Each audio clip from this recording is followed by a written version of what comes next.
Ada hal penting lainnya yang tadi dikatakan Bang Hensat yang masih belum terucap nih, selain dari suara-suara pendukung Persija. Ya. Betul Bang? Apa itu Bang? Gini, Persija kan banyak ya, 400.000 yang terdaftar. Kalau nggak terdaftar tuh mungkin sekitar 700 ribuan, mungkin sampai 1 juta juga gitu. Jadi artinya memang banyak dan harus didengarkan. Nah, dari Persija ini kita juga bisa mendengarkan masalah-masalah di Jakarta yang lain gitu.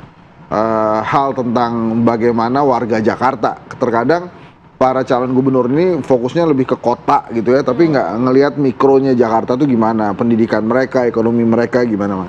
Nah, ini kan satu-satu nih ya, misalnya Bang Dharma tentang keamanan, tapi ada kasus pencatutan KTP kan, jadi warga juga nanya tuh gimana mau aman, KTP aja dicatut-catut gitu, dan sampai sekarang, waktu itu saya pernah bilang nih di acara ini juga, udah waktu itu minta ditantang aja KPU-nya, verifikasi lagi aja.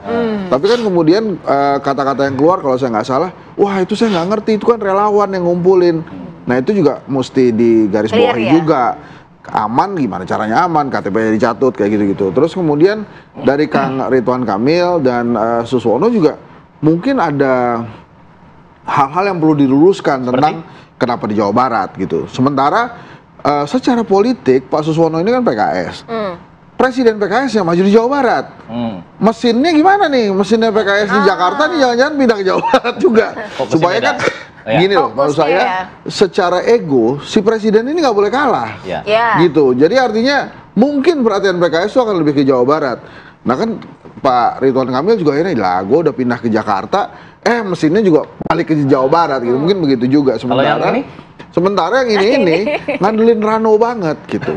Apa-apa ya Bang Dul, apa-apa Bang Dul gitu ya. Pramononya? Hati-hatinya adalah kalau keseringan ngomong Bang Dul, nanti begitu di kertas suara mana Bang Dulnya nih, gitu. Atau misalnya karena ada sosok Cak Lontong kan, mana Cak Lontongnya nih.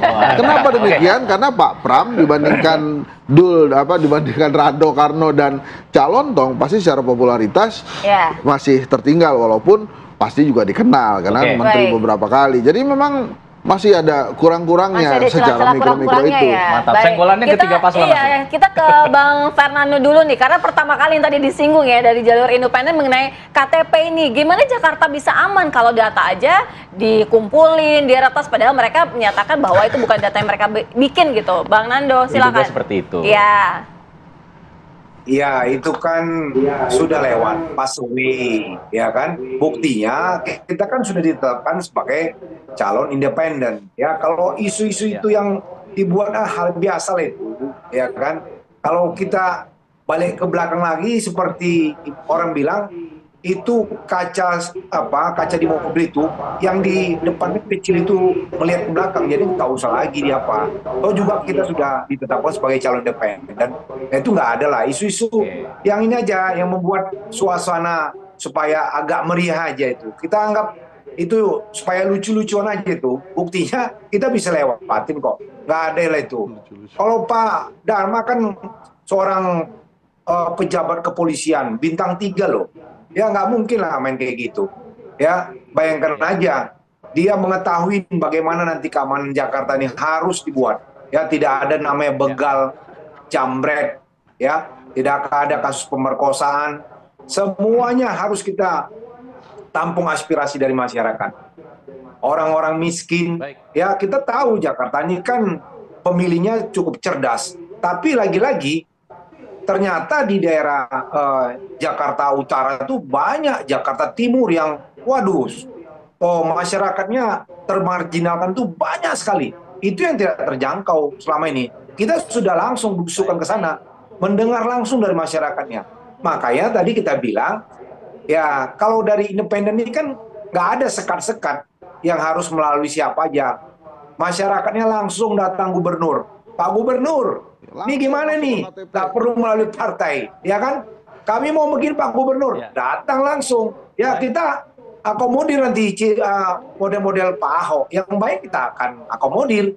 Ya seperti Pak Anies juga ya. Yang baik kita akomodir. Tidak ada lagi sekat-sekat harus melalui si Anu lah, si Anu nggak ada. Kita sudah canangkan nanti gubernur kita langsung mendengar dari masyarakat, buka langsung posko-posko di mana-mana, melaporkan misalnya ada pejabat di Pemda DKI yang coba-coba menghalangi masyarakat, melaporkan ada kejanggalan atau pelanggaran-pelanggaran di wilayahnya. Begitu. Oke, baik jadi catatan ya. Terima kasih ya Bang Nando ya atas klarifikasinya ya. Itu menjadi tadi catat oleh warga Jakarta. Lalu saya ingin ke Bang Khalid kalau begitu. Bang Khalid, ini mesin partainya diharapkan bisa jalan di Jakarta sebenarnya. Tapi kemudian sepertinya akan lebih fokus ke Jawa Barat kah karena presidennya ada di sana? Kita ini kan ada lebih dari 500 pilkada ya. Dan setiap daerah itu tentu memiliki penanggung jawab, punya pasukan yang sudah disiapkan masing-masing. Tentu di Jawa Barat, kita di Jawa Barat juga menjadi 3 besar di sana, peringkat kedua, dan di Jakarta kita peringkat pertama untuk pemenangan legislatifnya.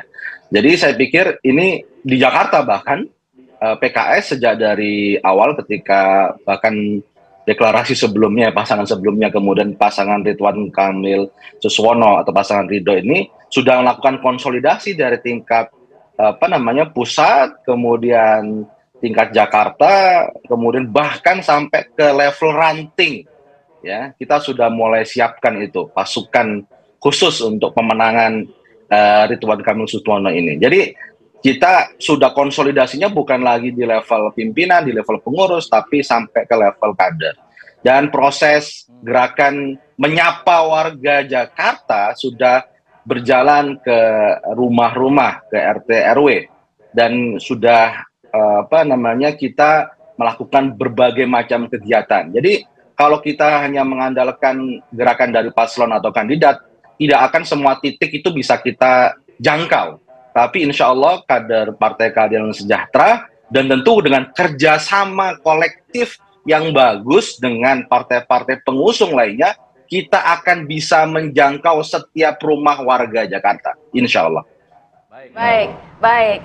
Kalau dari Bang Ciko sempat disinggung tadi, ini figurnya dikenal hanya Bang Dul, jadi jangan sampai tiba-tiba dicari yang mana nih, karena mungkin nggak fokus ke sebelahnya gitu, fokusnya ke awalnya aja yang pilihan gubernur. Dan ternyata ada nama Dul, karena namanya sudah didaftarkan di pengadilan untuk di kertas suara, jadi Rano Dul Karno. Oke, jadi sudah dipikirkan. Jadi itu udah dijawab ya, yang satu udah dijawab. Yang kedua memang kalau kita bicara soal popularitas, soal elektabilitas, Mas Pram jujur, beliau juga sering mengatakan, bahkan mengatakan di salah satu podcast, saya di nomor 100 saja enggak gitu. Tapi kami melihat sejak beliau ditetapkan oleh partai, ditunjuk oleh Ibu Megawati Soekarno Putri untuk menjadi calon gubernur dari kami, tiba-tiba dia langsung gaspol. Tiba-tiba dia langsung membuat jadwal sehari itu minimal 8 sampai 10. Dimulai jam 5:30 pagi, hampir setiap hari. Itu jadwal dia sendiri di subuh dibuat untuk dia berkeliling dan lain-lain. Tetapi juga bersama dengan itu Bang Dul juga begitu gitu sama. Jadi kok nggak apa-apa ngomong Dul, Bos. Ada di kertas suara, Bos.